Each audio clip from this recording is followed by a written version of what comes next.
Welcome, everyone. I'm Jeffrey Goodman, Director of Marketing and Development for the YMCA of Northwest Louisiana. We're here at 318 Latino Studios for Shreveport-Bossier, my city, my community, my home. And we have a super special guest today. It's Miss Emerie Holtzclaw. Can't wait to speak with Emerie. She's super fascinating, and we're about to learn a lot more. So Emerie, thanks for being here. Oh, well, thanks for having me. Of course. Can't wait to talk to you. So we'll hop into your world. Okay. As I warned you beforehand, this first question's super long, so hang in there with me. So okay. I don't know how you do all that you do. You are and have been involved in so many aspects of our community that I can't even begin to list everything, but let me at least hit a few of the high points. You are, and if I get anything wrong, please correct me, you are the market manager at Shreveport Farmers Market, chairman of the marketing committee for the Highland Jazz and Blues Festival. I'm the festival coordinator now. Festival coordinator for the Highland Jazz and Blues Festival. Correct. And vice president of membership for the Public Relations Association of Louisiana's Northwest Chapter. Correct. And that's about 1% of what you do. In short, as the owner-operator of Lagniappe P.R.I.M.E. LLC, you are, and I stole someone else's words, probably yours, you are a community crusader, epic event planner, and business management, public relations, and marketing professional. You and I know each other, but I didn't know your story, how you got to where you are today before preparing for today's discussion. So let's start here. Take me back, if you would and could, and tell me about your journey that led you to become the owner of Lagniappe P.R.I.M.E. Okay. Ooh. I'm going to say, and I've told the story before, so if I get teary-eyed, I'm sorry, but I'm going to say my journey started when I got a divorce. And I was happy in my job. It's not that I wasn't. And I had, 2 kids, and I was just navigating things. And my first big girl job, was at the Shreveport Job Corps Center, and I did the work-based learning program there. And so a lot of my work consisted of finding students internships and volunteer opportunities so that they could graduate. And so, once that job ended and I found another job, I was already ingrained in the community. So I had started that journey right before I got divorced. And when he left, I just said, okay, I'm going to stick with YPI. I can only do one because of the time restraints. And so let me do that. And I feel like YPI... Tell people what YPI is. Oh, sorry. The Young Professional Initiative through the Shreveport Chamber. And so I felt like that organization really gave me an opportunity to meet a lot of people, a lot of networking. And it just really opened doors with friendships and professional relationships that have molded me to where I'm at today. And so, I went through the next job, and then that job had Let me interrupt one sec. Sure. And at this point, you don't have a bachelor's degree, I think, and that's something that you feel is holding you back. And that is part of, there are other concerns, obviously, Yes. At this point. I'm newly divorced, I have 2 children, and I'm trying to figure out what to do with my life. But one of the challenges, too, is you don't have a bachelor's degree. Correct. And so...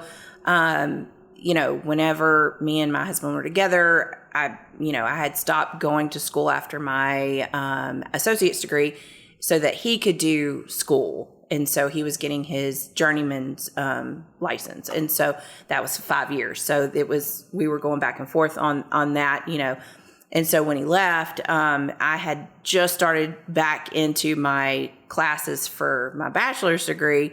And then, financial restraints kind of held that up a little bit. So, I wanted to go in some different fields, and without that bachelor's degree, I can't go into higher education, and they don't allow it. And so, I found a few years later that when my company left, not my company, but where I was at, laid everybody off, I needed somewhere to go, and luckily I had a really good friend at what's now the Brookshire Grocery Arena, and Garth Brooks was coming to town, and he was doing I think it was like a 4 show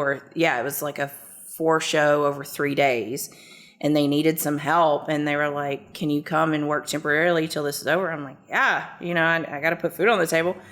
And I mean, let's just say that in my high school career and throughout all my volunteering, I love events. Like, I love doing events. I can remember doing pep rallies and homecomings and proms and like decorating and planning and all that, so it's something I've always loved to do. I just didn't know how to make that into a financial thing. And so then the marketing coordinator at the arena left, and they said, can you stay on until we find somebody else? Yeah, sure. I'm not going to turn down money. And I was having a lot of fun there, And then I had been... And let me interrupt. Where are we year-wise? So what year are we talking about approximately? So we're talking about 2016. Okay. I think it was about 2016. And so I was teeter-tottering between Bossier Arts Council and the arena. And I mean, it was great. And I'm very appreciative for both of the people in my lives that gave me an opportunity to keep food on the table for my kids. And just the experiences that it brought. And so probably around February or March of 2017, they found the right person at the arena that they needed. And so I just kind of did more stuff over at Bossier Arts. And it was at that time I was approached by a friend who had a cookbook coming out and said, I really want you to do my PR. And I'm like, no, I'm not opening my own business. I'm not doing it. And she was like, no, you're the one, and I want you to do it. And I was like, well, I'll think about it. She's like, I'll give you a week. And I'm like, okay. Well, she gave me like a day. And then she gave me an offer. I was like, I can do that, And so a few weeks, probably 2 months after that, a dear friend, it was probably right around that time, actually, now that I think about it. Dear friend, Kelly Rich, was the executive director over at Highland Jazz and Blues Festival. She got a great offer in Florida, and she was like, and this was when I was on, the board and doing the marketing as the chairman. And so she was like, would you like to apply? I think you'd be a great fit. And so I applied, and I guess it was like May-ish, June of 2017. They wanted to contract me to be the festival coordinator for Highland Jazz and Blues Festival. And so it was at that time that I was like, okay, well, I can't stay at Bossier Arts, so I really do have to open for business. And so I created the LLC and the business name, and here we are 6 years later. And last meeting I attended with you, someone asked this question. I'm asking you, it wasn't one of my plain questions, but as you're talking, I'm thinking about it. So, imposter syndrome. Oh, God. So how do you, imposter syndrome, I guess, for people out there who don't really know what we're talking about, it's, how do you prove that you really know what you're telling people they should pay you to do or to know for them? I don't know. Ask my counselor. I don't know. I think that just doing it and every year growing, and I mean, I'm still learning. I'm in year 6. Yeah, it's year 6. I don't even know what year it is. Year 6 of having my own business, and it's still trial and error. It's still like, I ask myself every day. I just asked this question right before I walked over here. It's like, what do you think about this social post? Is it too corny? But I just have to keep telling myself, Emerie, you know what you're doing. Like, Highland Jazz and Blues Festival is next week. And we are in a very good spot as far as, all the planning. And I keep telling myself every day, is like the ball about to drop? Did you forget something? This is way too calm. But I know what I'm doing. And I have great people around me that help me. And teamwork makes the dream work. And we're getting it all done. And so to answer your question, I don't know. I'm in counseling for that. I still work on that every day. I mean, it's like, Emerie's so cool. And I'm like, is she? Maybe. But it's very human to feel that way. I think all of us or most of us feel that way. Good. So as you're talking, it kind of brings me to the next question. I'm going to jump in.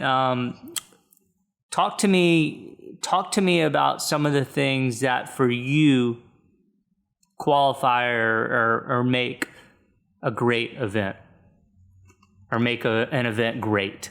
Well, honestly, mean, you can do everything right, but if the customer, if the guest don't like it, it's a failure, in my opinion. Like, it's not about us or all the planning we did or, you know, who we bring or what food is there. I mean, all that's great. But if nobody wants to come, or if the people that do come are there and they don't like it, well, then you failed. Because it's got to be about what they want. It's got to be about the community at large and how you bring them together and what they leave with. You know, do they leave with a great vibe and they had a wonderful time? And really, I guess success is, did you make a good memory? And if you did, well, then my job is done. And how do you, what is that? Like, how do you ensure I'm giving you what you want? Well, I mean, look, there's always going to be complaints. You can't please everybody. You can try all day long, and I do. But I do think that, and I've seen it, like, at some point you have to step away and you have to look at wherever you're at, whether it's Columbia Park or Festival Plaza or whatever, and you have to take a look. And do you see parents playing with their kids, you know, in sandboxes? Or do you see, you know, people on stage dancing with the band? Or do you see, you know, couples hugging and singing? And you know, do you see people having a good time and then, like, you shed a tear or two and then you get back to work? You know, so, I mean, that's what it is. I mean, did they have a good time? And a lot of that is feedback, you know, but you can see it too. And maybe not the whole time, but you can stop for a second. And if you can see it, it means the world. Love that. And walk me through, because I've heard you talk a little bit about this in the past, walk me through some of your process and approach to putting on a successful event. Oh God, I don't even know where to start. So, you know, the past 2 days I've, like, sat at my computer and go, oh my God, where do I start?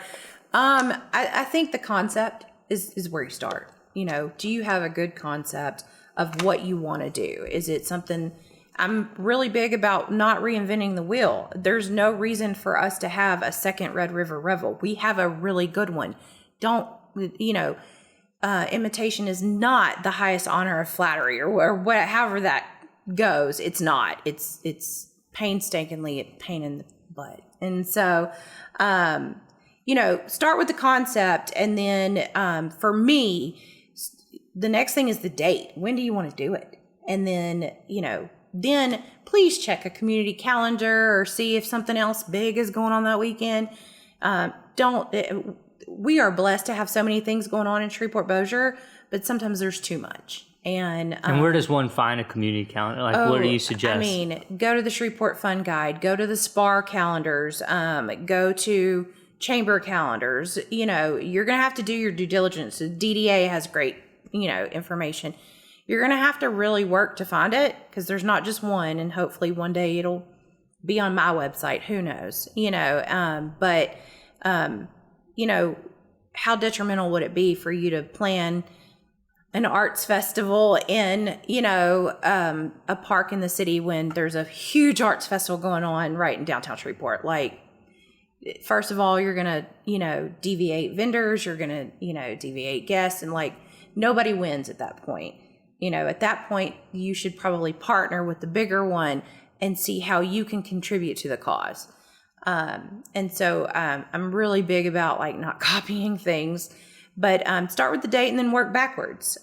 So if the date is, you know, you need a good 6 to 9 months and sometimes a year, depending on the depth of how big it is, to actually pull off a very, very nice festival. Maybe not so long for just like a dinner or something, but for a festival, yeah, I need way more than 6 months. And are we building spreadsheets? Like, how are we making sure everything's being taken care of? How are we making sure that we've got checks and balances? Like, how are we staying on top of all the details, which are everything? That's a good question, because I've been really kind of diving into that lately. Like, I live and breathe spreadsheets, obviously, but I have been looking for some kind of new software that, you know, is more task oriented and you can assign people to it, and then when it's done, there's some kind of mark off thing.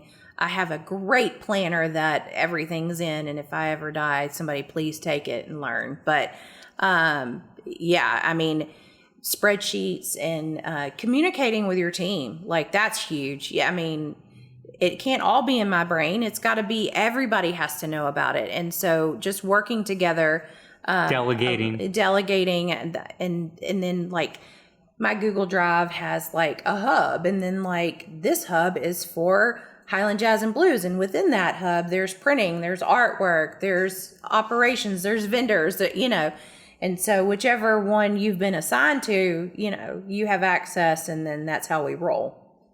Love it.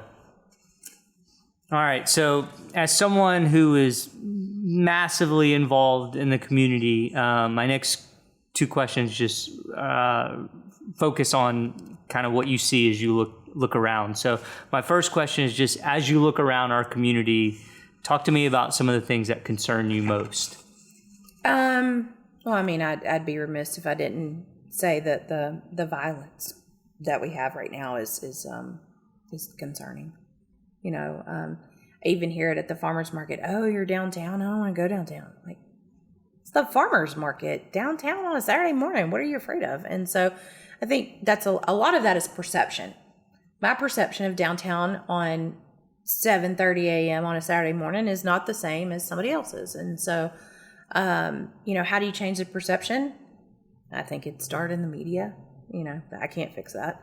But I mean, just and maybe just, I mean, your perception is lived in, right? So I mean, sometimes you can change your perception by just going and having an experience, and, right, and judging for yourself. Correct. And so, you know, you have to step out of your lived in area and say, oh, okay, you know, now what? And so, and it's the same thing with events. Oh, I might love this band, but not everybody else in this community might, you know, so, but I think that's concerning. I think we have a great new mayor. I think that you know, I said I wasn't going to get political, but I think there's some interesting elections coming up where I hope everybody votes for whoever they think is the best person for the new sheriff position and other things, so that, you know, we can try to fix the violence, however, you know, and we've got to come together as a community. And I believe events like Highland Jazz and Blues Festival and the Revel, you get to know your neighbors, you get to know, you know, people, and, you know, if you know people and you care about them, are you really going to hurt them? So, and then if there's got to be more good, right? Like, I feel like there's a lot of good in our community. I know some people don't see it that way, and that's unfortunate. Again, that's perception. And so I think that that would be concerning. I think that there's some concerning things when you are trying to put an event on, and how things change a lot, and trying to navigate through those waters in a very politically correct way. What do you mean by that? Are we talking about rules change? Yeah, just different rules change, or, you know, and it's like, okay, so now we're adjusting 10 days before the festival. Thank you very much. You know, wrenches thrown, and, you know, a lot of anxiety medication to deal with that. But, no, I mean, so I think, you know, maybe an event coalition where we all get together and say, okay, this is what it is, and this is how we all navigate it, you know. And so, you know, maybe that's in the future, who knows, but I think it would be helpful for us all to be on the same page of what requirements are, so we can all move forward in our planning in a successful way. And this wasn't a plain question, but I'm just curious, you know, as someone who's deeply entrenched in the event space, do you feel like we have too many events, not enough events, or a good number of events for a community of this size? You know, it's hard for me personally. I'm like, there's way too many events, but, cause I can't go to all of them. There's no way. Like, sometimes there's 5 events in one day. I'm like, I am not Superwoman. Y'all can joke about it all day long that my cape is flying, but it is not. I'm tired. But I do think that that goes back to the calendar. Could some of those been moved to the next weekend? So with it, I do think we have great events in this town. I think that there are some events that could partner with other events to make a bigger, better one instead of copycatting. But again, did they know about it? Did they know when it was? Did they, was there access? Yeah, all the things. And so, but we do have great events in this town. And I mean, I think that we have a lot to offer for anybody that either lives here or wants to visit here. There's so many wonderful things. And I don't find when I travel, I don't find that many fun things outside of our area. And I don't find that many fun, good restaurants outside of this area. And so I find myself going, I just want to go home. And so, which some people might think I'm crazy, but I really love it here. And I think that we have just a plethora of stuff to offer. And so, I think also to answer your question, my perception of events is that we have a lot. My friend that lives in Old City might not think the same, or, is there enough for the kids to do? Is there enough for older singles to do? I think that it depends on who you are, what you want to do, but I kind of feel like there's always something, and you just kind of have to go look for it. Now, how do they hear about it? How do they find it? It's not all in one place. And so there's the rub is like, where do you find it? And how do I didn't know about this. And it's like, oh my God, I spent so much money marketing. How did you not know about it? And it's like, but I didn't market to that group. It wasn't, so that's the marketing nightmare, right? It's like, oh my God, did you really say you didn't hear about it? Oh my geez. So, yeah, I think I think we have great things here. I think the event scene is way better than many other towns of our size, and super proud of all the things we do, and definitely an advocate for Shreveport-Bossier. And if I could find a way to just put like a pin in everybody's ear about all the events, I would do it. I just haven't figured out that device just yet. When you figure it out, let me know too. Right. And so my final just formal question, and we can talk, we have all the time in the world, is just kind of the flip side of that last question. Just as you look around, what makes you proud, or what gives you hope, or what makes you optimistic that this community's headed in a good direction? We have the people in Shreveport-Bossier is what makes us, right? And to me, like, some people are like, oh, we don't have good hospitality. I'm like, who are you talking about? We have great hospitality here. I'm sorry that some have bad experiences. I do think that I think the establishment of our new brand out of the Visit Shreveport-Bossier is huge. I think getting away from Shreveport-Bossier's other side is hopefully going to let the community come together and rally together around something new and exciting, and kind of explains who we are better. And I'm excited about that. I've been, in group meetings for that for years. And so that's been my number one complaint. So I'm super excited about the change.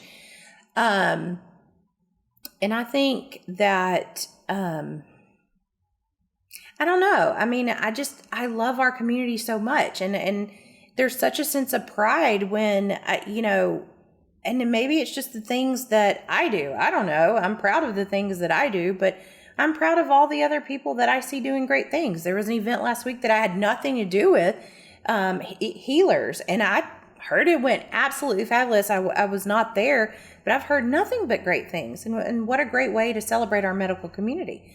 But I mean, that's just it. We have so many, from medical to hospitality to, infrastructure, or not infrastructure because that needs work, but, our industries here, the Air Force Base, I jokingly say I date the Barksdale bubble. But we have so many great things. And then I get the pleasure of throwing events to bring them all together. Like for me, I'm like, I really do get to bring the community together. It's pretty cool. But I think we have so many wonderful things. And do we highlight enough? I think we do. I just, I think that, look, we're always going to need work. Like, roads are always going to need to be worked on. Infrastructure is going to need to be worked on. You know, something could always be newer and better and all the things. But just accepting who we are, we're Shreveport-Bossier. Like, that's who we are. And we have a lot to offer. And it's really cool, the stuff that we do offer. And I don't want to be Austin, and I don't want to be Dallas, and I don't want to be Atlanta. I want to be Shreveport-Bossier. I'm good here. And I would hope everybody is too.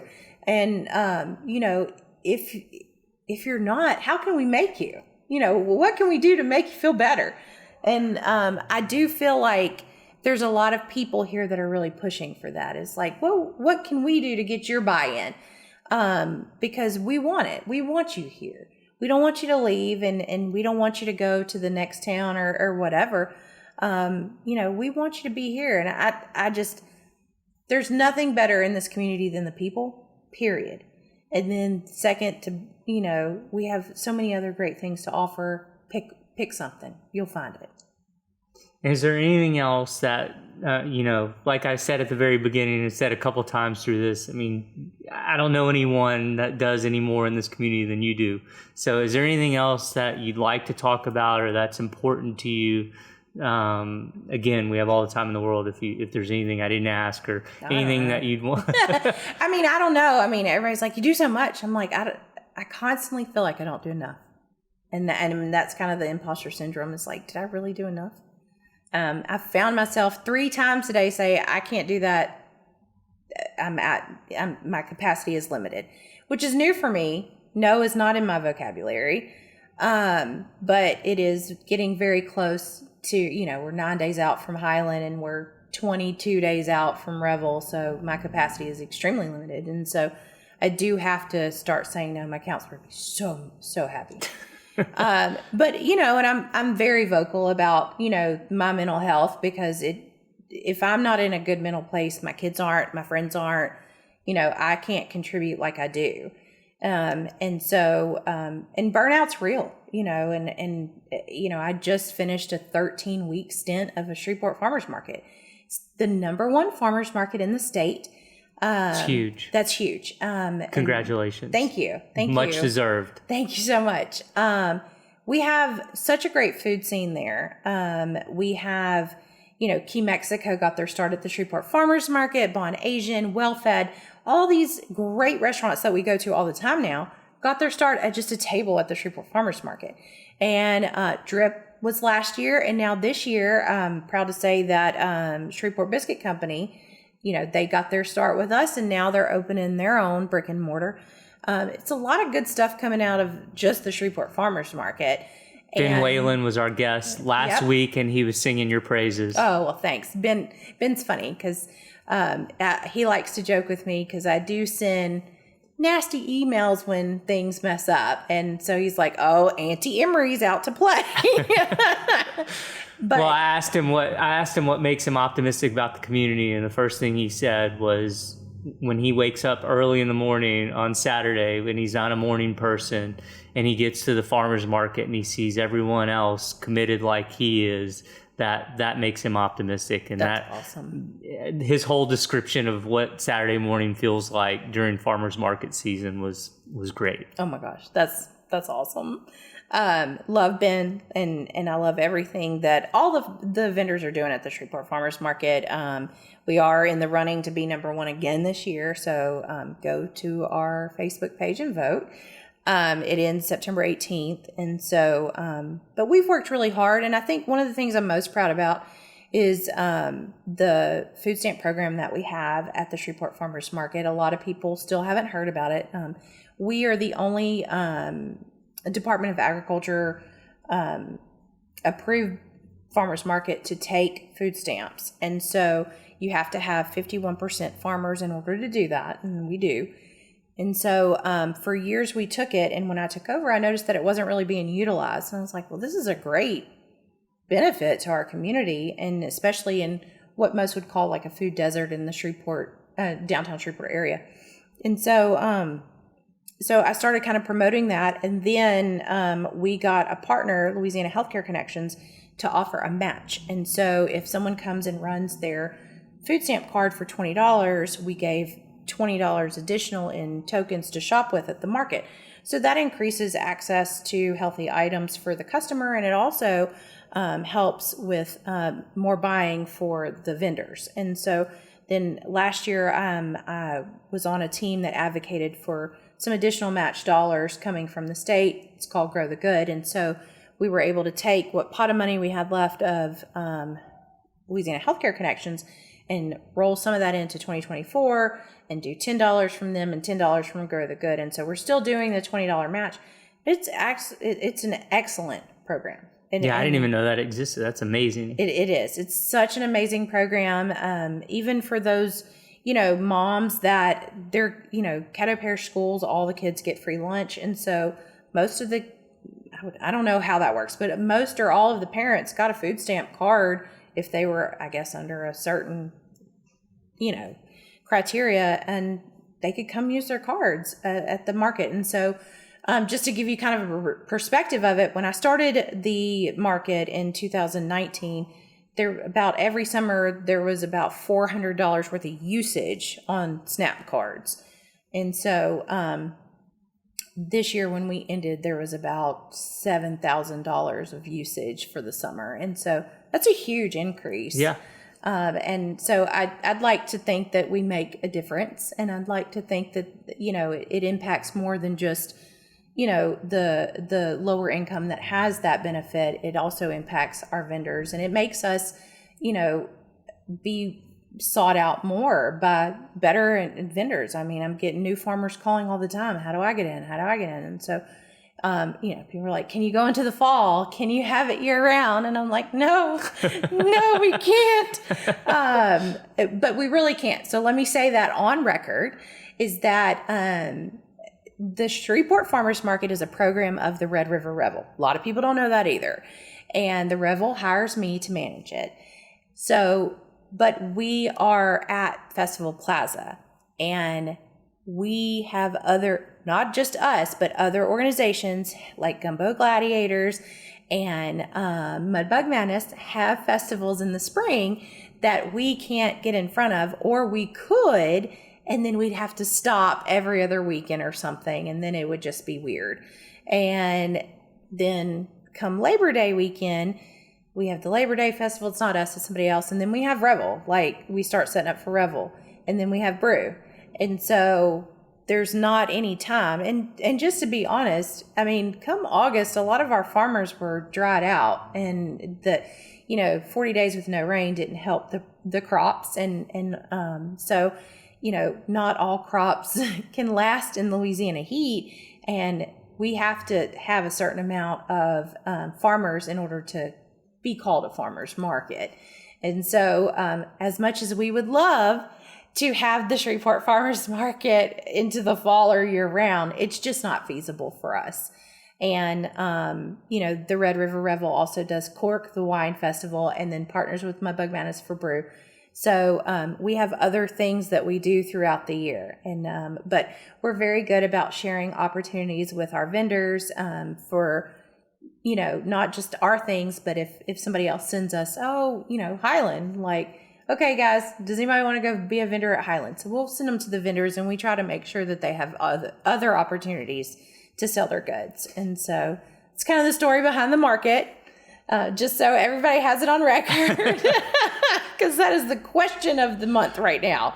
Well, that should be, obviously that's a huge compliment. That's just people saying you guys do an amazing job. I wish it was available all the time. So, of course. And you guys do an amazing job. Thank you.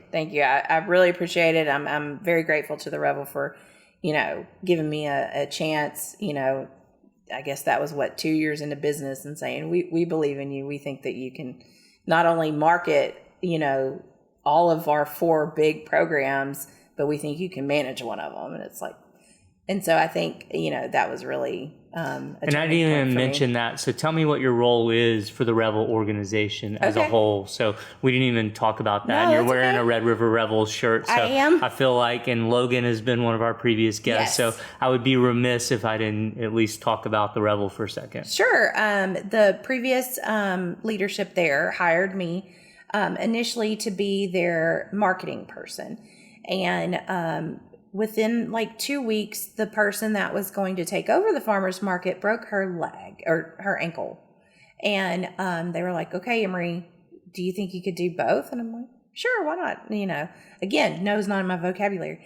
But it was a great opportunity. And I was like, yeah, I think, and I'm more like, when you think of the tortoise and the hare, I'm the tortoise. I want to perfect what we're doing and then slowly but surely get it to a better place, get to the finish line to make it the best. I'm a perfectionist, and I can't say that's a great thing, but it does help in my line of business. But it hurts too, because if one little thing goes wrong, I think I failed. Like, oh, there's ants in your spot. Oh, God, I'm terrible, So I'm working on it. So anyway, and then 2021, we were without an executive director at the Red River Revel. And so I stepped up and started doing a lot more event planning with them, and just took on some more duties to fill the holes. And they had someone else in the director of operations role, and we just kind of tag team, us two staff. And of course I'm 1099, so I'm not, I'm contract. I should say that I'm contract.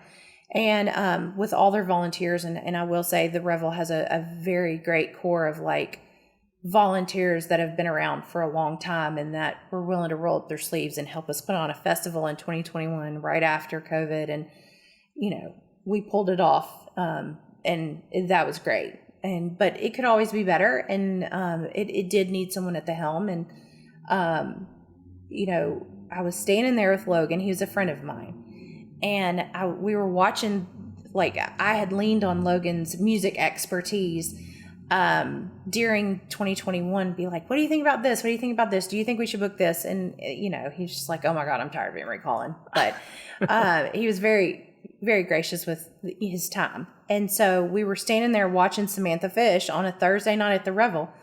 And we were just enjoying so much because we were so happy to have her there. Me and him were. And he was like, who's executive director? I haven't seen, I was like, oh, we don't have one right now. And he was like, oh, really? And so I said, yeah, I think they're probably going to hire one after Brew. We got to get through all this, and throwing a new executive director in the fire is probably not the way to go. And so we were just sitting there talking for a minute, and then it was like an epiphany. And I just I remember turning my head and going, oh, you should do it. And he was like, what? No. And I was like, oh, yes, you should do it. And so we went back and forth for a minute. He was like, you don't want to do it? I was like, no, I really like what I'm doing now. Imposter syndrome, I can't do that. I can't run the Red River Revel. I'm sure I could if I put my mind to it, but it was just such a epiphany moment. And I remember being at the Revel Saturday that day, so 2 days later, and he called. He said, are you on site? And I was like, yeah. He said, can you come over here? And I was like, sure, where are you? And he said, the booth. I was like, okay. And so I went over there, and he was like, if you really don't want Emerie, I really think I'm going to do it. I was like, oh, I think you should, but you can't fire me. And so anyway, he ended up applying and interviewing, and here we are 2 years later, and Logan's the executive director of the Red River Revel. And I totally enjoy working with someone that's like a brother to me, that, we want to kill each other half the time, and the other half we love each other, so, but we work very well together. And you are the marketing arm for all things Revel. All things Revel. Okay. I am. Okay. And so I should have said that at the beginning, because that's a massive role. That's a massive part of your... You're right. It is professional life. You're right. It is. I have an office at the Revel, And you walked here today. I walked here today. Needed to get my steps in, and I'm very gracious that they allow me to do that, and treat me as part of the staff. And so my exact title is Director of Marketing for Red River Revel, which includes Cork, Farmers Market, Brew, and the Revel. And then I'm at the a few things. Yeah, just a few. And then I'm the market manager for the Shreveport Farmers Market. So I take the lead on that one. And so, again, I'm very gracious to them. They do treat me like staff, and I feel very valued and loved there. And I'm probably getting choked up, but I really love what we do. And, there are times where I have to step away from the event because I'm like overwhelmed with joy. I'm like, look what we did. But I'm the same way with Highland. I love Highland. I'm the only staff there. And of course I'm contract, and we have a great board, and we've worked all year to have this festival. And, I'm so lucky that the Revel, they all volunteer too. Like the staff, Logan's my stage manager for Highland. And so, our new director of operations is volunteering to help too. So, there's a way for all of us to work together and not step on each other's toes. And we do it, and we do it well. And super proud of all that we do. Well, I'm proud of you. I'm grateful to you, and for who you are, for all you do for our community. We're so lucky. So thanks for being here. Thank you. I just, I'm just a girl from 7-1107. That's what I say. I'm just a girl from 7-1107 that just wants to be happy in the place I live. And if some of the things that I can do can help make other people happy, well, then I think as a person, I've done my job. So using my skills for the betterment of the community. Yeah, there we go. Love it. Thanks, Emerie. Thanks. Absolutely.